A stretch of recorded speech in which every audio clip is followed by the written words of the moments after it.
Hello friends, this is Heidi Hovan. This is take 3.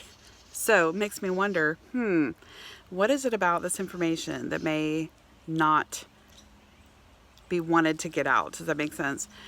What I'm going to talk about is a very, very brief history of Israelites versus Jews or Zionists. Let's use the word Zionists instead of Jews. And I'll make the distinction, I'll tie them back together to Jew, the word Jew at the end, okay? So this could be very brief. I don't have any notes, so I'm going on memory of all the years of research I've done. But if you go back to Genesis, Abraham had two sons, Isaac and Ishmael. And Isaac was the chosen one, and Abraham had originally been told by God that he would have so many descendants, they would be more numerous than the sand on the sea, right? We remember that. But then he had the two sons, and within the two, so we have two branches basically starting out. So we have Ishmael coming off, and then we also have Isaac had two sons, Jacob and Esau. And within that, you remember he gave Jacob the birthright, the birthright and the blessing. And remember, Esau sold his birthright for a bowl of soup. I've actually used that title before, gotten a lot of flack for it, but I'm sticking with it because it is still playing out.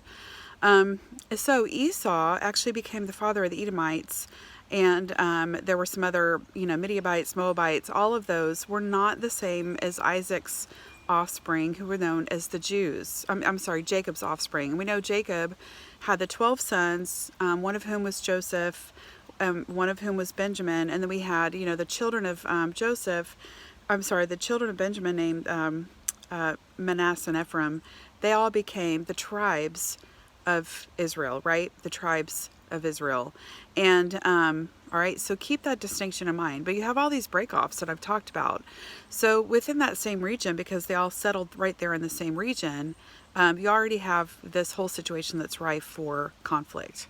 Okay, but the Israelites are the 12 tribes that I talked about. And if you remember, there was a dispersion, a diaspora that happened, so that by the time Esther was becoming queen to Xerxes, there was already this dispersion happening. And many of the people, the families of the tribes, went up north into Europe, and many of them went south. Some of them went east, all right? At the same time as all this is happening. And the history on this is a lot more enshrouded in mystery. But dating back to Cain, who was actually one of the sons of Adam and Eve, Cain killed his brother Abel, and there's mystery and intrigue involved in that whole relationship, and I'll let you dig on that because there's so much controversial information. But after Abel had passed away, Adam and Eve had Seth, and Seth was the father of all living, right? So but Cain was still alive, and Cain was basically, God told him, he's like, the blood of your brother is on your hands. And it is said that Cain migrated east to a region that right now is somewhere between Russia and China, and settled, and actually fell into the worship of Satan. Okay, so there were Satanists that settled in that area. Okay, and that's where I'm going to focus my time. And this is not going to take very long. I'm not going to share a ton of stuff. Again, my goal for you is that you go research all this stuff. You can go research everything. And over time they grew, and they were actually, interestingly, they were engaged in all kinds of horrible, terrible rituals in worship of their God, that we can see starting in Baal worship and those sorts of things with Prophet Elijah. Same type of thing, same side of the coin. Baal, Moloch, all of those are names for Satan, and the worship of him. Okay, but they were dwelling near Russia, and I forget exactly which Russia. This is about the same time even as Muhammad and everything came about. The Russians were like, we don't really love the fact that you're here. You're engaging in a lot of horrible practices. You need to choose one of the major religions Jewish, Islam, or Christianity, and they chose Judaism, but they did not become Jews as we might think. You know, if you say you're Jewish, you worship like the Jews do. No, it was a name. It was a name, and it was good enough to get the Russians off their back. So they became known as Jews. So hence we think of them sometimes like, oh, this family's Jewish, that family's Jewish.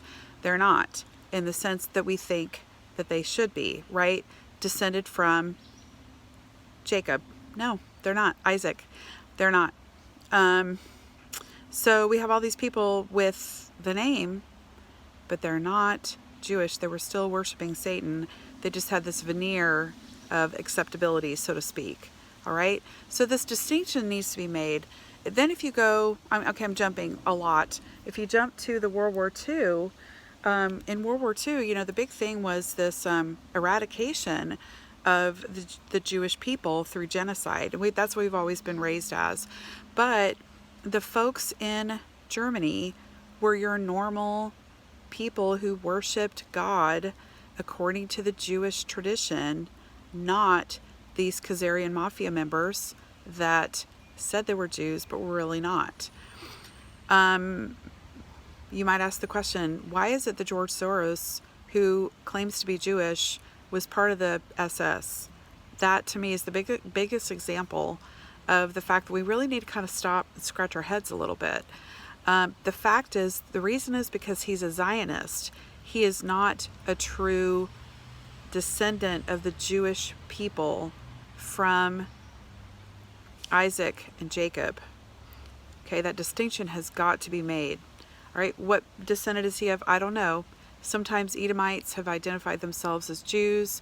Sometimes the same for Moabites, those sorts of things, to where it gets to be very confusing.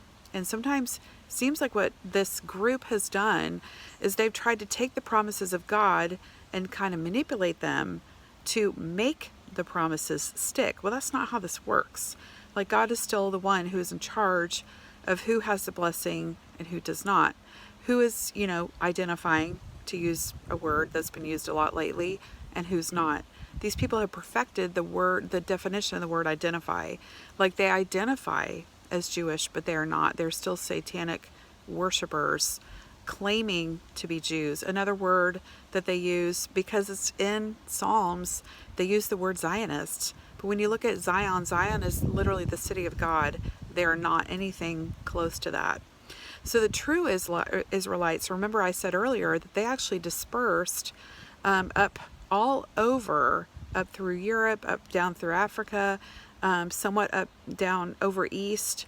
But the ones who migrated and settled into this Khazarian region, and are known by a lot of us as the Khazarian Mafia, because that's really all they are, were not part of that true diaspora. They were Satan worshipers that were descended from Cain, that when they were kicked out, moved over into that region and settled and just adopted a religion to be able to satisfy people. But that's kind of what they do. You know, these people honor God with their lips, but their hearts are far from me. It's in Scripture.